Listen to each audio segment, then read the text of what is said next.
नमस्कार, मैं हूं अंजलि और आप देख रहे हैं लोकल टीवी न्यूज 24/7। तो आइए शुरुआत करते हैं आज की प्रमुख खबर से। व्यवहार न्यायालय भागलपुर परिसर में मोटरयान अधिनियम पर विधिक जागरूकता कार्यक्रम का हुआ आयोजन। शनिदेव के नगर भ्रमण के लिए निकाली गई भव्य शोभा यात्रा, सैकड़ों श्रद्धालुओं ने शोभा यात्रा में लिया भाग। हिंदुस्तानी आवाम मोर्चा की ओर से भागलपुर समाहरणालय कचहरी चौक पर अपनी 13 सूत्रीय मांगों को लेकर किया गया 1 दिवसीय धरना प्रदर्शन। भागलपुर में कोसी नदी किनारे बसे गांव में कटाव तेज, कदवा दियारा में कई एकड़ खेतिहर जमीन कटकर कोसी में समाया। दर्जनों घर कोसी के मुहाने पर। सावन की दूसरी सोमवारी पर शिवालयों में श्रद्धालुओं की उमड़ी भीड़। अब खबरें विस्तार से। सावन की दूसरी सोमवारी पर शिवालयों में श्रद्धालुओं की उमड़ी भीड़। सावन की दूसरी सोमवारी पर शिवालयों में श्रद्धालुओं की भीड़ उमड़ पड़ी है। सुल्तानगंज के अजगैबी नाथ धाम में श्रद्धालु अजगैबी नाथ शिवलिंग के दर्शन करने और जल चढ़ाने को बेताब दिखे। शिवधाम हर हर महादेव व बोल बम के नारों से गूंज रहा है। आज सोमवारी पर अत्यंत शुभ संयोग बन रहा है। दरअसल आज सोमवार पर अमावस्या है, जिसे सोमवती अमावस्या भी कहा जाता है। सावन की हरियाली अमावस्या भी है। आज पुनर्वसु नक्षत्र का निर्माण हो रहा है। साथ ही हर्षण व सर्वार्थ सिद्ध योग भी बन रहे हैं। साथ ही रुद्राभिषेक के लिए सेववास भी है, जिसे अत्यंत शुभ माना जाता है। आज के सोमवार पर महादेव की पूजा अर्चना करने पर 4 गुना अधिक फलदायी है। इसको लेकर श्रद्धालुओं में उत्साह है, खासकर महिला श्रद्धालु काफी उत्साहित हैं। आपको बता दें कि सुल्तानगंज के उत्तर वाहिनी गंगा तट स्थित अजगैबी नाथ धाम का पौराणिक महत्व है। मान्यता है कि भगवान श्री राम ने सुल्तानगंज उत्तर वाहिनी गंगा में स्नान के बाद अजगैबी नाथ धाम में पूजा अर्चना की थी। इसके बाद वह कावड़ लेकर वैद्यनाथ धाम रवाना हुए थे। इसको लेकर इस मंदिर का विशेष महत्व है। देश के कई राज्यों के लोग यहाँ पूजा अर्चना करते हैं। सुल्तानगंज से श्यामानंद सिंह की रिपोर्ट। मनोकामना पूरी होगी तो नहीं होगी, विश्वास है तो पूरा होगा। गंगा स्नान किए, पूजा पाठ किए? हाँ, सब विधिवत किए, सब हो गया। सब हो गया। कितने साल से जा रहे हैं? ये तो दूसरा साल यहाँ है। हाँ, कितने दिन में पहुँचेंगे? तीसरे दिन पहुँच जाएंगे। मनोकामना पूरी होती है? क्यों नहीं होती है? अगर विश्वास है तो होती है, विश्वास नहीं तो नहीं होती है। तब तो वहाँ से आते हैं इतनी दूर से। प्रयागराज में कहाँ से? प्रयागराज कौशाम्बी से। कौशाम्बी से। क्या नाम है? संदीप त्रिपाठी। प्रयागराज से गंगा स्नान किए जी। कितने दिन में पहुँचेंगे? आराम से चल रहे हैं, पहुँचेंगे 2-3 दिन में। मलमास में चल चढ़ाते हैं आप? हाँ, शुद्ध मानते हैं? शुभ मानते हैं। गंगा स्नान के बाद चलो तो परेशानी भी होगी? कुछ नहीं, सब भोलेनाथ की कृपा है। क्या नाम है? रोहित कुमार त्रिपाठी। भागलपुर में कोसी नदी किनारे बसे गांव में कटान तेज, कदवा दिराया में कई एकड़ खेतिहर जमीन कटकर कोसी में समाया। दर्जनों घर कोसी के मुहाने पर। भागलपुर में कोसी नदी के कहर बर्फाना शुरू कर दिया है। जिले के नवगछिया अनुमंडल के सुदूर गांव कदवा दियारा के ठाकुर जी कचहरी टोला में बीते 1 सप्ताह से कटाव जारी है। कोसी नदी की धारा गांव की ओर मुड़ गई है, जिससे अब तक कई एकड़ खेतिहर जमीन कटकर कोसी में समा चुकी है। वहीं दर्जनों घर कोसी नदी के मुहाने पर हैं। कटाव के बाद जल संसाधन विभाग ने खाना पूर्ति कर 20 मीटर में ही मात्र बालू से भरी बोरी डाल दिया, जिससे उतनी ही दूरी में कुछ दिनों तक कटाव रुक सकता है, लेकिन जल स्तर बढ़ने के बाद हालात बिगड़ जाएंगे। ग्रामीणों में इसको लेकर भय का माहौल है। जनप्रतिनिधियों व अधिकारियों के सुस्त रवैये से ग्रामीण आक्रोशित है और कटाव रोधी कार्य की मांग कर रहे हैं। वहीं जिलाधिकारी का कहना है कि अभी स्थिति हर जगह सही है। कोसी नदी किनारे कटाव रोधी कार्य कराया गया है, जबकि जमीनी हकीकत कुछ और ही है। अभी रफ्तार में कोसी नदी का जल स्तर बढ़ रहा है, आगे और बढ़ने की संभावना जताई गई है। हम आपको बता दें, कोसी नदी के जल स्तर में बढ़ोतरी होने के बाद नवगछिया के जहांगीरपुर, वैसी, रंगरा, मदरोनी, खरीक, सिंहकुंड, लोकमानपुर, कहारपुर में कटाव तेज होता है। इस इलाके के हजारों लोग पलायन कर चुके हैं। कोसी के जलस्तर में बढ़ोतरी के बाद लोग सहमे हुए हैं। वहीं दूसरी ओर लगातार बारिश के बाद गंगा के जलस्तर में भी बढ़ोतरी हो रही है। गंगा किनारे निचले इलाके में पानी प्रवेश करने लगा है। भागलपुर से श्यामानंद सिंह की रिपोर्ट। क्या स्थिति है इस बार? बहुत गंभीर है स्थिति। काम हुआ? काम तो ये बांस उस गिराया है और बोरी थोड़ा बहुत आगे गिराया है। उससे बचेगा? इससे क्या बचेगा? इससे कुछ नहीं बचेगा। अच्छा, इससे पहले भी कभी यहाँ पे कटा हुआ? हाँ, इससे पहले अगला साल कम किया था थोड़ा बहुत, वो तो बिल्कुल ही लाइफ का कम, वो कोई कम ही नहीं किया था। बोरी ऊपर ऊपर दे दिया, नीचे बल्ली मारा, उसके बाद वो जितना किया और उससे ज्यादा कटा हुए हो गया। बहुत खराब स्थिति, बहुत खराब। कितना घर अभी कोसी नदी किनारे पे? बहुत है, तो लमसम 300-400 घर। हाँ, क्या नाम है? पिंटू कुमार। तो यार ये बाढ़ को लेकर, कटाव को लेकर अभी देखिए नदी का जल स्तर बहुत नीचे है। गंगा खतरे के निशान से 2-2.5 मीटर नीचे है। कोसी नदी का भी जल स्तर काफी नीचे है। उतार चढ़ाव पानी में हो रहा है, जैसे घट रहा था फिर आज से बढ़ना शुरू हुआ है। डिस्चार्ज भी कोई बहुत ज्यादा नहीं है, 1 लाख क्यूसेक कोसी में है। तो अलर्टनेस है, जहाँ जो स्थिति जैसी उत्पन्न होगी उस हिसाब से हम लोग जो है, या जो वाटर रिसोर्स डिपार्टमेंट होता है, फ्लड कंट्रोल डिवीजन, वो अपना काम करेगा। हम लोगों की सारी तैयारियां जो है वो एसओपी के हिसाब से वो कंप्लीट है, कहीं कोई दिक्कत नहीं है। ओके, क्या स्थिति है कटाव का? कटाव तो पूरी स्थिति है कटने का। जब काम चालू होगा तो इसके बाद ही गांव बचेगा। काम चालू नहीं होगा तो गांव नहीं बचेगा। इस बार भी कट रहा है? हाँ, कट रहा है, आगे कट रहा है। वहाँ कितने घर होंगे मुहां में? मुहां में अभी कोसी के लपेट में 25-30 घर है। 25-30 घर है। काम क्या लगता है काम बच पाएगा? काम होगा चालू तो बचेगा, नहीं काम चालू होगा तो नहीं बचेगा। ये लोग कुछ बोरी डाला गया है, बोरी डाला गया तो ये बोरी से क्या होगा? किस तरह का काम होना चाहिए? किस होना चाहिए? पत्थर पड़ना चाहिए, बोल्डर पिचिंग होना चाहिए। पिछले बार कितना घर कटा था? पिछले बार 2 ठोकर गिरा था। क्या नाम है आपका? पप्पू सिंह।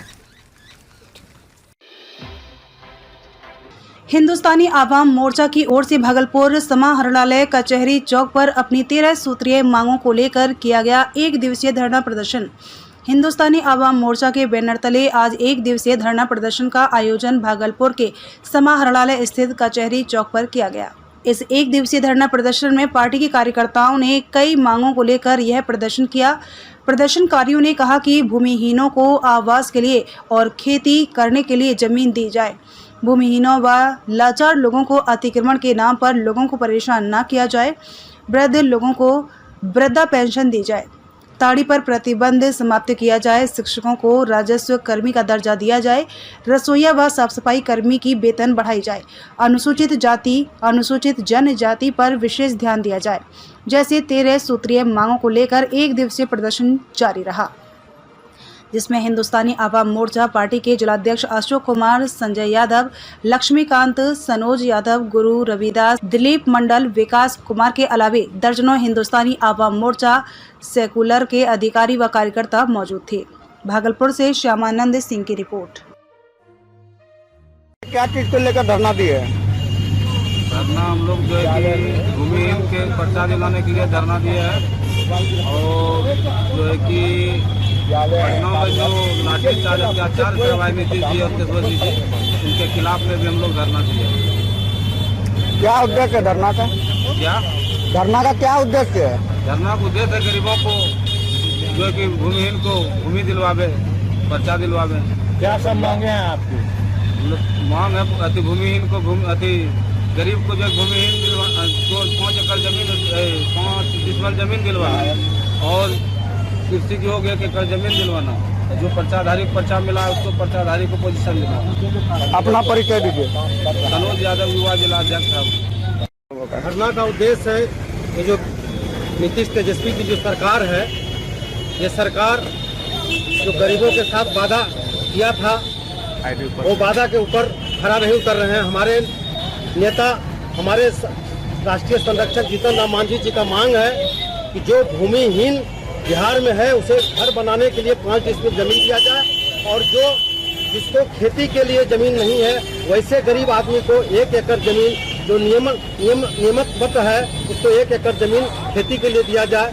जो व्यक्ति को पर्चा मिल गया है लेकिन उसको दखल नहीं दिया गया है, अतिक्रमण कर लिया गया है जमीन पर, उस अतिक्रमण को हटा करके जिसके नाम से पर्चा कटा है उस पर्चाधारी को जमीन पर दखल दिलाना सरकार का दायित्व है, और सरकार इसको दिलावे। जैसे वृद्धा पेंशन, जो 400 रुपया वृद्धा पेंशन मिलता है उसको 1000 रुपया वृद्धा पेंशन सरकार को करना चाहिए। ये हमारी मुख्य मांगे हैं। ताड़ी पर जो प्रतिबंध है, जो पासी जाति को बेरोजगार कर दिया गया है, ताड़ी शराब में नहीं आता है, जैसा कि हमारे नेता डॉक्टर संतोष कुमार सुमन भी बोला करते हैं, और हमारे नेता जीतन राम मांझी भी बोलते हैं कि तारी पर भी प्रतिबंध हटना चाहिए, जिससे कि जो है परमानेंट करना चाहिए, सरकारी वेतनमान में लाना चाहिए।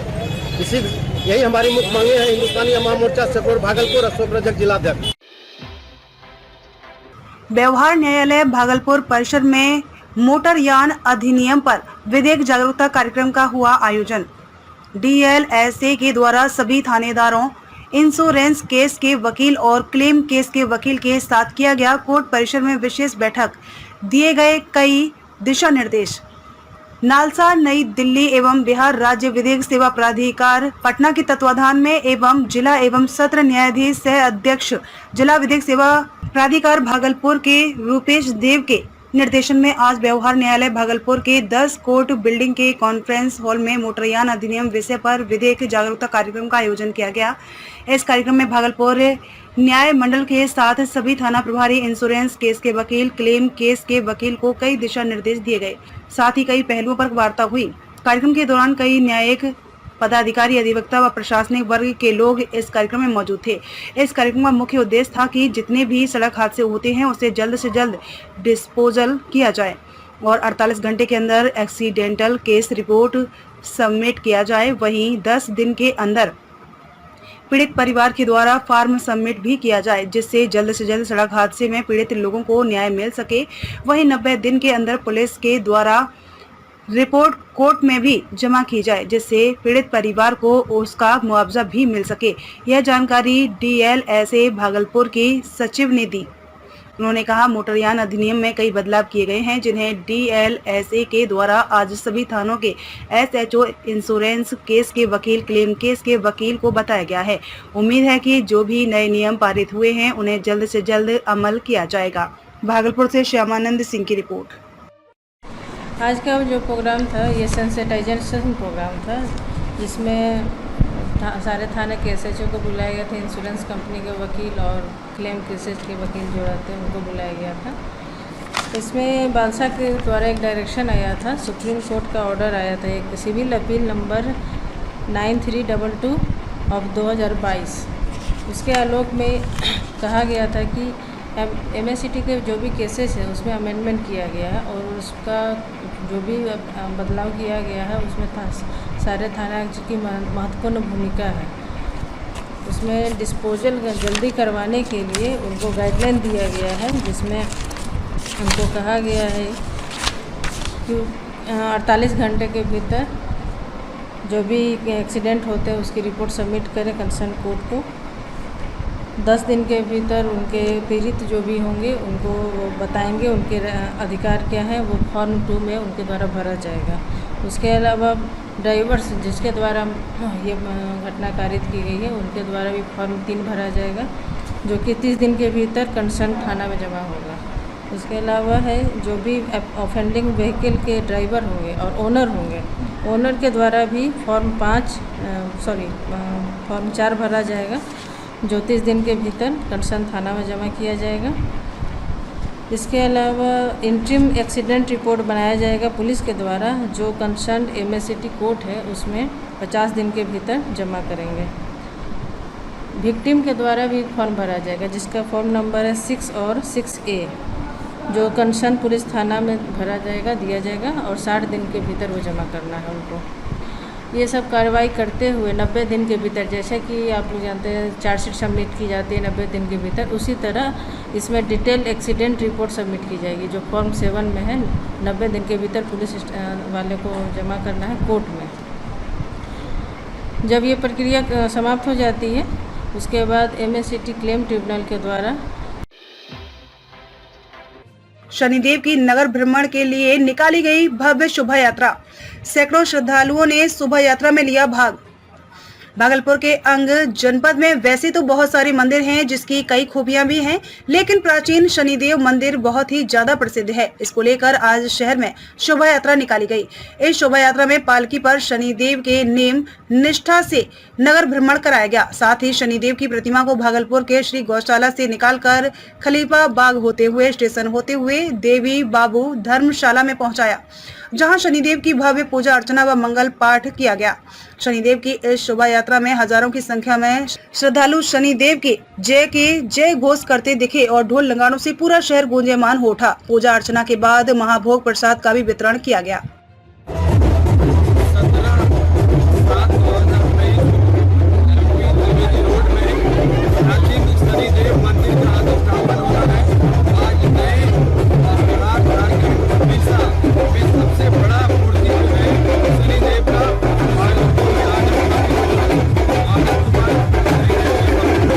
अपना परिचय।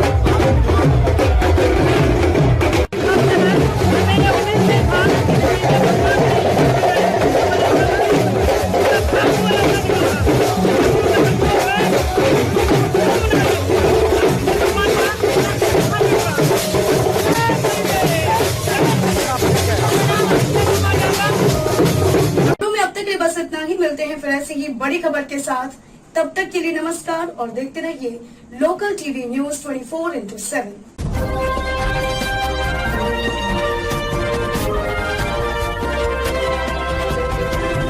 आप देख रहे हैं लोकल टीवी न्यूज 24/7, सब पर नजर, सबकी खबर।